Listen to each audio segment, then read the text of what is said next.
Le week-end a été sanglant. Ce qui inquiète également, c'est que le conflit a tendance à s'exporter. Bonjour Virginie Hertz. L'Érythrée a été touchée samedi par des tirs de roquettes lancés sur sa capitale.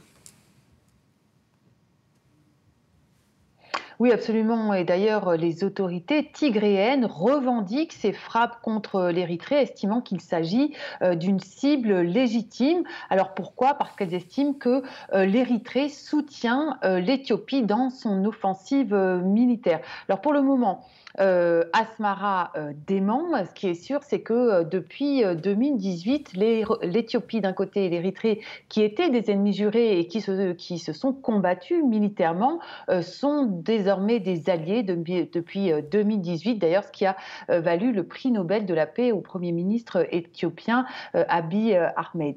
Mais à l'époque, et en particulier dans les années 90, quand l'Éthiopie et l'Érythrée se menaient la guerre, l'Éthiopie était dirigée essentiellement par les Tigréens du TPLF qui se retrouvaient alors en première ligne dans les combats contre l'Érythrée. Et aujourd'hui, les Tigréens, dont la région, vous l'avez dit, est frontalière entre les deux pays, ont l'impression d'être pris en tenaille et ont surtout l'impression que la paix qui a été scellée entre Asmara et Addis Abeba s'est faite à leurs dépens, sans qu'ils aient été consultés ou intégrés d'une façon ou d'une autre, alors même qu'ils avaient des velléités d'autonomie. Alors Virginie, il y a une médiation qui est en cours. Le président de l'Ouganda affirme avoir rencontré le chef de la diplomatie éthiopienne. Visiblement, Addis Abeba dément.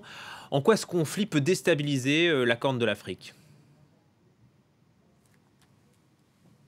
À plusieurs niveaux. On l'a vu dans le reportage, le Soudan commence à être impliqué dans la mesure où il reçoit maintenant environ 25 000 réfugiés en provenance d'Éthiopie, un chiffre qui pourrait être multiplié par 4 d'après l'ONU. Le Soudan qui est un pays en transition démocratique et qui pourrait être donc déstabilisé par ce conflit. Il y a ensuite, on l'a vu tout à l'heure, l'Érythrée qui commence de gré ou de force à être impliquée également. L'Érythrée qui d'ailleurs a une base militaire émirati, les Émirats arabes unis, qui sont accusés par les Tigréens de soutenir et d'être impliqués aussi dans ce conflit en soutenant l'Éthiopie. Donc vous voyez, on élargit le spectre des acteurs qui sont impliqués. Il y a enfin la Somalie. Alors la Somalie, pourquoi? Il faut savoir qu'en Somalie, il y a à peu près un peu plus de 500 soldats éthiopiens qui sont en Somalie et qui sont dans les forces internationales de lutte contre les milices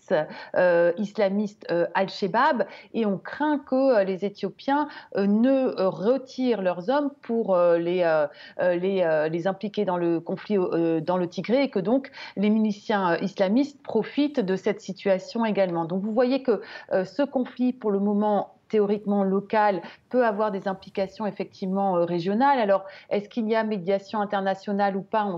C'est encore assez peu clair. Tout à l'heure, le Premier ministre ougandais a retiré un tweet où il disait qu'il était impliqué dans une médiation. En tout cas, pour le moment, les Éthiopiens disent qu'il n'y a pas de médiation. On sait qu'ils sont extrêmement jaloux de leur souveraineté et comme dans le conflit d'ailleurs à propos du barrage avec l'Égypte et estiment que ce conflit pour le moment est d'abord une opération de maintien de l'ordre intérieur. Merci beaucoup Virginie Hertz pour vos explications.